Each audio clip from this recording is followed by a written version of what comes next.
Ibu yang dikasih oleh Tuhan kita Yesus Kristus, apa kabar hari ini? Saudara pasti sehat dan bersuka cita di dalam Tuhan, amin. Jumpa lagi dengan saya Pendeta Hendrik Makasale, dan puji Tuhan hari ini saya akan membagikan kebenaran firman Tuhan dari kitab 1 Petrus pasal 1 ayat 1 sampai yang ke-10.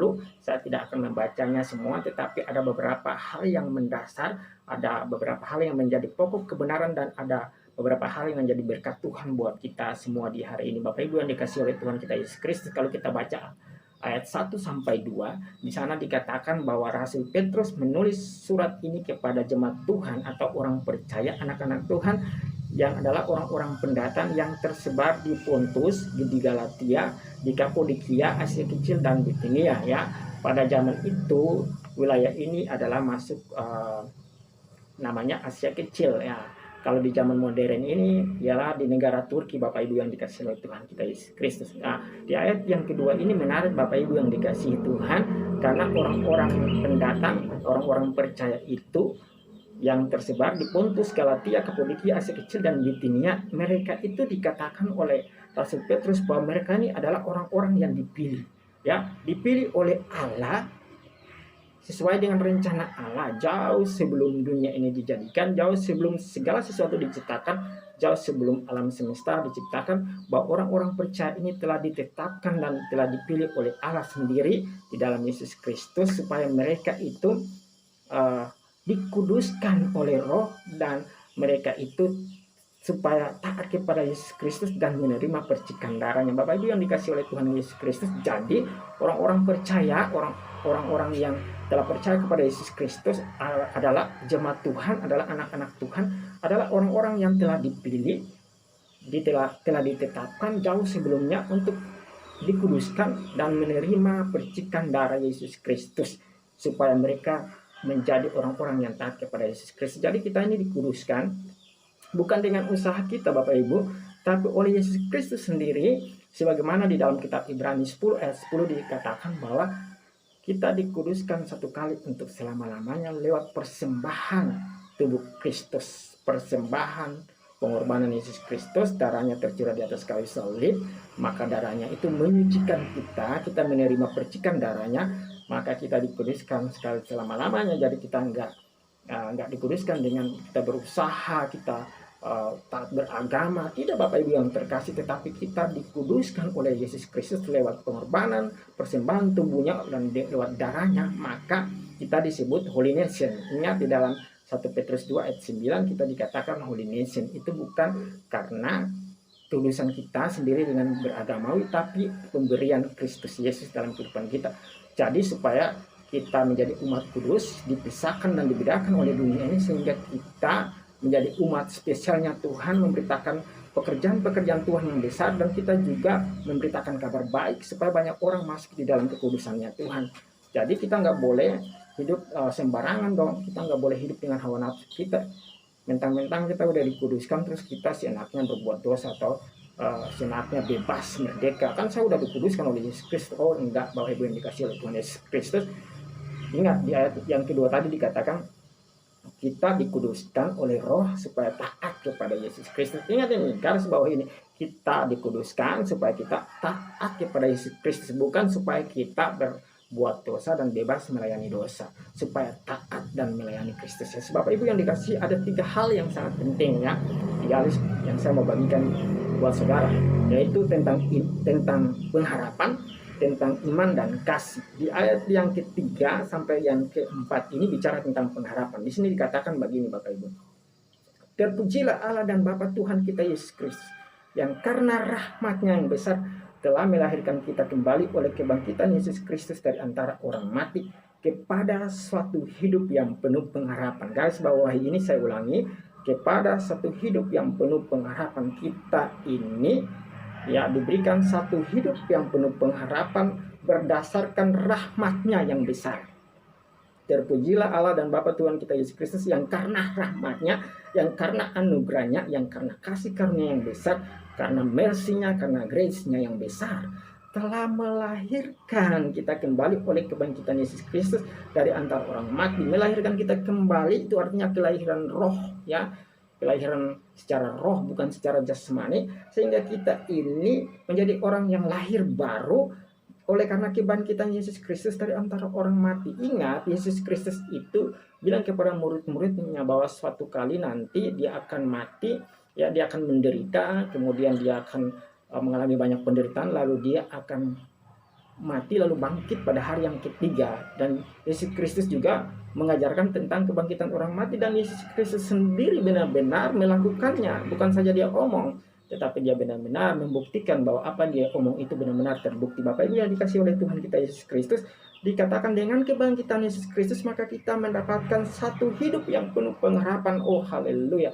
supaya kita benar-benar tahu bahwa kita ini tidak usah khawatir tentang hari esok, Bapak Ibu. Supaya kita benar-benar tahu kita memiliki jaminan hari esok bersama dengan Tuhan Yesus Kristus, oleh karena anugerah rahmatnya, oleh karena kasih karunia-Nya, dan oleh karena kemurahan hatinya. Dikatakan di ayat 4, Bapak Ibu yang terkasih, dikatakan suatu hidup yang penuh pengharapan yang seperti apa?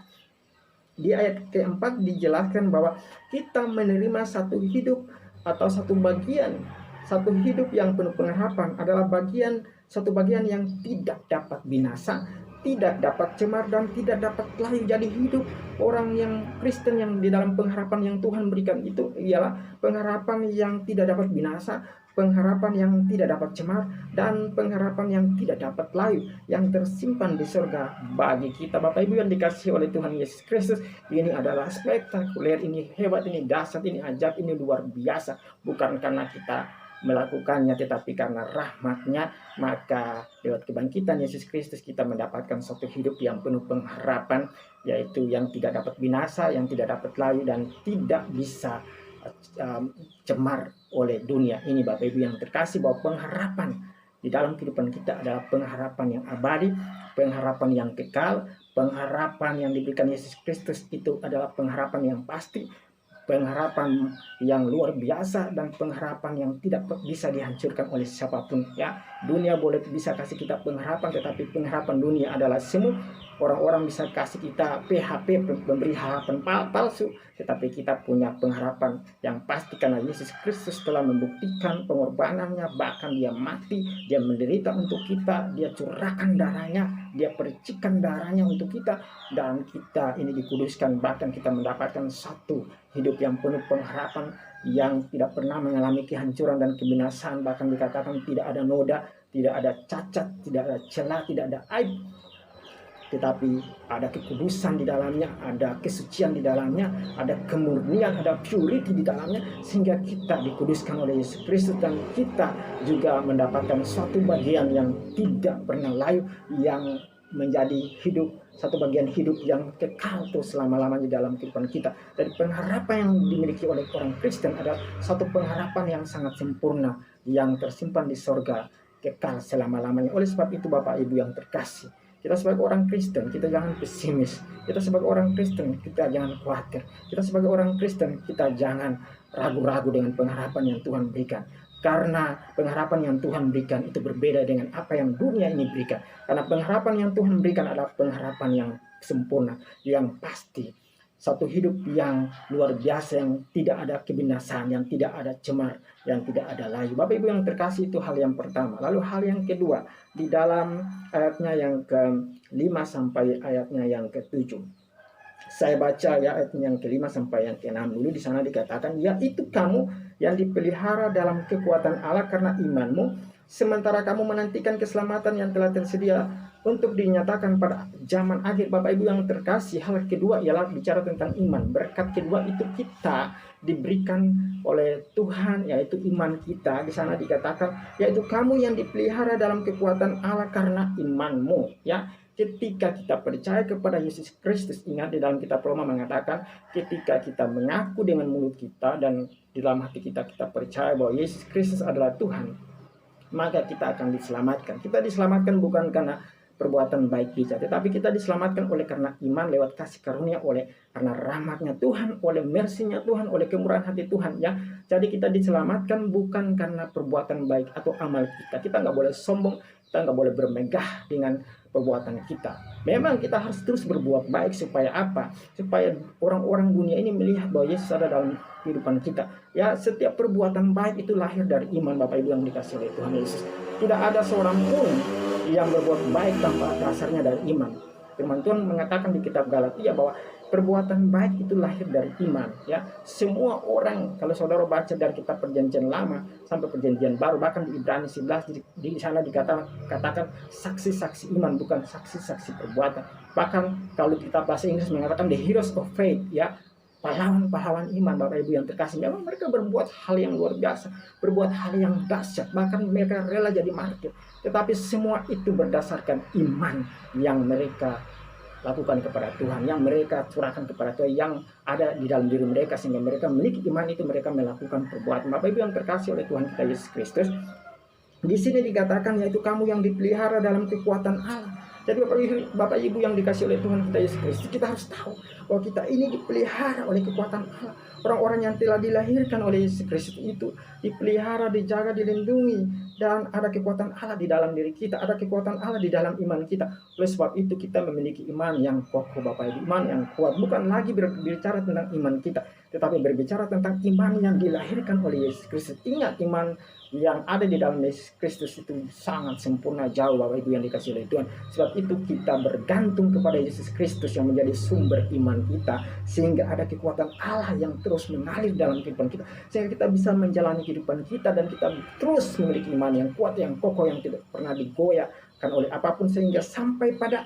zaman akhir kita tetap setia kepada Kristus Yesus. Kita dipelihara sampai zaman akhir, Bapak Ibu, sampai Kristus menyatakan kali kedua, pada saat kedatangan Dia pada kali kedua, sehingga kita masuk di dalam keselamatan yang telah dijanjikan oleh kita, yang telah kita terima itu. Kita menikmati keselamatan yang telah diberikan oleh Yesus Kristus. Lalu di ayat yang ke-6 dikatakan begini, Bapak Ibu, bergembiralah akan hal itu, sekalipun sekarang ini kamu seketika harus berduka cita dan berbagai-bagai pencobaan. Tuhan Yesus bilang lewat Petrus buat kepada kita bahwa kita harus bergembira, harus bersuka cita.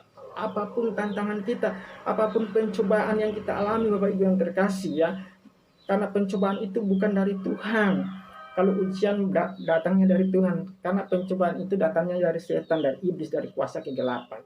Dan pencobaan itu berasal dari dunia ini kepada kita, Bapak Ibu yang terkasih. Kita akan mengalami pencobaan itu. Tetapi percayalah, Bapak Ibu yang terkasih, ada satu kekuatan kita untuk kita mengalahkan pencobaan tersebut. Di sana dikatakan di dalam kitab Korintus bahwa Rasul Paulus pernah menulis bahwa pencobaan yang kita alami adalah pencobaan yang biasa, pencobaan yang ringan, Bapak Ibu.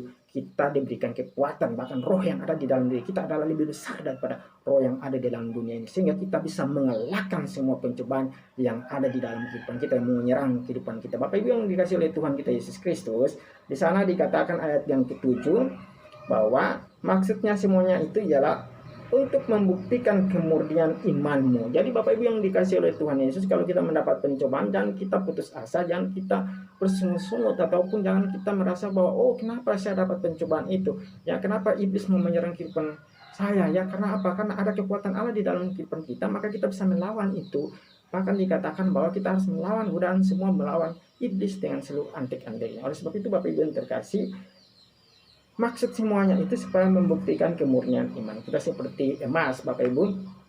Emas yang murni itu dihasilkan dengan apa? Dengan tempaan, Bapak Ibu, dengan dibakar, ya kan, disiram air, ya kan, dipukul, dibakar, ditempa benar-benar sampai digiling, sampai benar-benar mendapatkan hasil emas murni. Demikian juga kita, Bapak Ibu yang terkasih, kalau kita ada dalam suatu tantangan, pergumulan, tantangan hidup, ya kan, seperti emas itu, ya, seperti itu. Kita jangan khawatir, kita jangan kecewa dengan hidup kita, atau kita jangan merasa pesimis, tetapi kita tahu bahwa maksud semuanya itu ialah supaya membuktikan kemurnian iman kita. Iman kita yang murni itu yang akan membedakan kita dari dunia ini, ya. Jadi kualitas iman kita yang murni itu ditentukan dengan hal-hal yang terjadi dalam kehidupan kita. Jadi kalau kita hanya enak-enak saja, kalau kita hanya gampang-gampangan saja, nggak ada, ya, satu kualitas iman yang murni. Oleh sebab itu iman itu diuji dengan kemurnian, ya. Emas diuji dengan api, hidup kita diuji dengan tantangan-tantangan hidup, dengan pencobaan yang kita alami. Tetapi pencobaan itu pencobaan kecil biasa, ya. Kalau kita dicobai, kita pasti menang, Bapak Ibu, karena Tuhan Yesus telah mengalahkan maut. Jadi ujian yang kita alami itu adalah yang menghasilkan ketekunan iman kita, dan ujian yang kita alami itu selalu mendatangkan kebaikan. Tetapi kalau pencobaan itu bisa mau menghancurkan hidup kita, tapi kita pasti berhasil melawannya. Bapak Ibu yang dikasih oleh Tuhan, di ayatnya yang selanjutnya dikatakan bahwa sehingga kamu memperoleh puji-pujian dan kemuliaan dan kehormatan pada hari Yesus Kristus menyatakan dirinya. Jadi nanti suatu saat sampai Tuhan Yesus datang, seandainya kita masih hidup, kita akan mendapat puji-pujian dari Tuhan dan kemuliaan dan kehormatan pada harinya. Tetapi mungkin kita sudah tidak sampai pada kedatangan Yesus Kristus, kita meninggal dunia, tetapi puji Tuhan pada saatnya nanti kita akan dibangkitkan dari antara orang mati, karena Yesus Kristus menjamin kita, dia telah bangkit, maka kita juga akan bangkit, dan kita juga akan mendapatkan puji-pujian dan kemuliaan dan kehormatan pada hari Yesus Kristus menyatakan dirinya. Oleh karena apa? Karena iman kita telah terbukti setia, tekun sampai pada hari kedatangan Yesus Kristus pada akhir zaman. Bapak Ibu yang terkasih, itu adalah hal yang kedua. Lalu hal yang ketiga di ayat yang ke-8 sampai ayat yang ke-10. Ini bicara tentang berkat kasih. Bapak Ibu, di sana dikatakan, sekalipun kamu belum pernah melihat dia, namun kamu mengasihinya. Bapak Ibu yang dikasih oleh Tuhan, dikatakan kamu percaya kepada dia sekalipun kamu sekarang tidak melihatnya. Kamu bergembira karena sukacita yang mulia dan yang tidak terkatakan. Bapak Ibu yang dikasih oleh Tuhan Yesus Kristus, pada saat Rasul Petrus menulis kitab ini kepada jemaat Tuhan yang ada di Pontus, Galatia, Kapadokia, Asia Kecil, dan Bitinia, itu benar, mereka nggak pernah melihat Yesus Kristus secara rupa atau secara fisik, ya, karena pada zaman itu mereka nggak bertemu lagi dengan Yesus Kristus, karena Yesus Kristus sudah naik ke sorga. Hanya Petrus yang dengan murid-muridnya, ke-12 murid dan orang-orang yang lain yang pernah melihat Yesus bertemu muka dengan muka, face to face, dengan fisik. Tetapi orang-orang yang percaya pada zaman itu, yang ada di Pontus, Galatia, Kapadokia, Asia Kecil, dan Bitinia, dan kita juga di zaman sekarang ini nggak pernah melihat Yesus Kristus. Tetapi mengapa kita percaya kepada Yesus Kristus? Lewat apa? Lewat iman kita.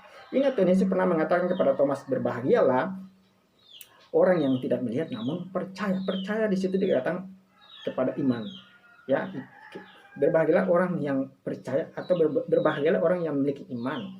Ya, yang tidak melihat namun memiliki iman, yang tidak melihat namun memiliki kepercayaan kepada Kristus Yesus. Dan kita ini oleh karena iman kita, maka kita bisa mengasihi Tuhan. Di sana ayat 8, sekalipun kamu belum pernah melihat dia, namun kamu mengasihinya. Saya nggak pernah melihat Yesus Kristus secara mata, secara fisik, ya, face to face nggak pernah, tapi saya mengasihi Tuhan. Begitu juga dengan saudara, begitu juga dengan semua orang percaya yang akan ada di muka bumi ini sekarang. Mereka belum pernah melihat Yesus secara fisik. Nanti di surga, pada saat kedatangan yang kedua, kita akan bertemu muka dengan muka, baru kita melihat secara dengan tubuh kemuliaan bagaimana rupanya Yesus, ya, baru kita tahu.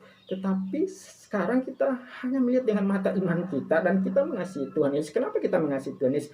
Karena Yesus sudah mengasihi kita lebih dahulu. Dia mati, dia berkorban, dia menderita sampai dia dikubur, akhirnya dia bangkit, dan dia menganugerahkan keselamatan kepada kita. Dengan demikian kita patut mengasihi Tuhan dalam kehidupan kita. Kita telah menerima kasih Tuhan Yesus. Tuhan Yesus mengatakan, bukan kamu yang memilih aku, tetapi akulah yang memilih kamu. Bukan kamu yang lebih dahulu mengasihi aku, tetapi aku yang lebih dahulu mengasihi kamu. Oleh sebab itu apa? Setelah kita menerima kasih Kristus, maka kita sadar kita telah mendapatkan kasih Tuhan.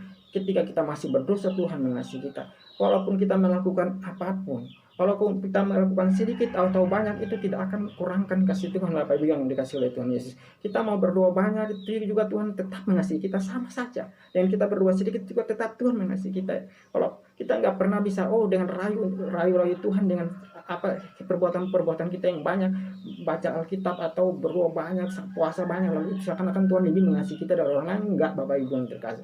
Ya, Tuhan sudah mengasihi kita dari awal, dan tetap kasihnya itu kekal selama-lamanya. Engkau mau melakukan banyak, engkau mau melakukan sedikit, tetapi Tuhan tetap sayang, karena engkau adalah orang-orang yang dikasih oleh Tuhan. Oleh sebab itu Bapak Ibu yang terkasih, ya, dikatakan bahwa sekalipun kamu belum pernah melihatnya, kamu bergembira. Ya, saya bergembira Bapak Ibu, ya. Orang-orang percaya semua mereka senang bergembira dengan Tuhan Yesus. Kenapa? Karena mereka walaupun belum melihat dia, tetapi mereka mengasihi. Itu adalah kasih. Tuhan Yesus berkata, ialah kasihilah Tuhan Allahmu dengan segenap hatimu, dengan segenap jiwamu, dengan segenap akal budimu, dengan segenap kekuatanmu. Lalu kasihilah manusia seperti dirimu sendiri. Kasihilah sesamamu seperti dirimu sendiri. Dengan kita tahu bahwa kita dikasihi Tuhan, dengan kita sudah menerima kasih Kristus, maka kita bisa mengasihi Tuhan, dan juga kita bisa mengasihi sesama kita. Bapak Ibu yang dikasihi oleh Tuhan, ayat 9 mengatakan begini, karena kamu telah mencapai tujuan imanmu, yaitu keselamatan jiwamu. Ya, ketika kita mengasihi Tuhan, walaupun kita belum pernah melihat Yesus Kristus, maka kita sudah sampai pada tujuannya, yaitu apa di sana? Tujuan iman itu ya. Jadi kalau Bapak Ibu belum tahu tujuan iman itu bagaimana sih? Kenapa saya beriman ya? Kenapa, apa sih tujuannya saya beriman? Ini di dalam kitab 1 Petrus ini pasal yang ke-9 di sini telah dituliskan bahwa karena kamu telah mencapai tujuan imanmu, yaitu ketika kamu hidup di dalam iman kepada Kristus Yesus, dan ketika kamu mengasihi Tuhan yang telah mengasihi kamu, maka kamu telah mencapai tujuan imanmu, yaitu ialah keselamatan jiwamu. Kenapa? Karena tubuh kita ini kan dari tanah, Bapak Ibu yang terkasih ya, dari debu tanah. Dan suatu kali kelak tubuh kita ini, kalau kita sudah meninggal, kita akan kembali ke tanah. Tapi roh atau jiwa kita itu kembali ke Tuhan. Jadi keselamatan jiwa kita ya, itu sudah dijamin oleh Tuhan, bahwa kita selamat sampai selama-lamanya. Bapak Ibu yang dikasih oleh Tuhan, ayat 10, keselamatan itulah yang diselidiki dan diteliti oleh nabi-nabi yang telah bernubuat tentang kasih karunia yang diuntukkan bagimu. Bapak Ibu yang dikasih oleh Tuhan kita Yesus Kristus, puji Tuhan bahwa keselamatan yang telah kita terima saat ini, ya itu sudah diselidiki jauh sebelumnya oleh apa? Dikatakan oleh para nabi-nabi dan telah bernubuat tentang kasih karunia yang diuntukkan bagimu. Jadi jauh hari sebelumnya, ya jauh sebelum kita ada di muka bumi, bahkan kita dikandung dari seorang ibu, itu Tuhan sudah rancangkan kita, Tuhan sudah pilih kita untuk kita mendapatkan kasih karunia dan menerima keselamatan yang Tuhan berikan dalam kehidupan kita. Bapak Ibu yang dikasih oleh Tuhan Yesus Kristus, bahwa kasih yang Tuhan berikan kepada kita adalah kasih yang kekal. Jadi Bapak Ibu yang terkasih, dengan adanya kasih yang kekal kita mendapatkan keselamatan, kasih karunia, kita mendapatkan kehidupan kekal juga.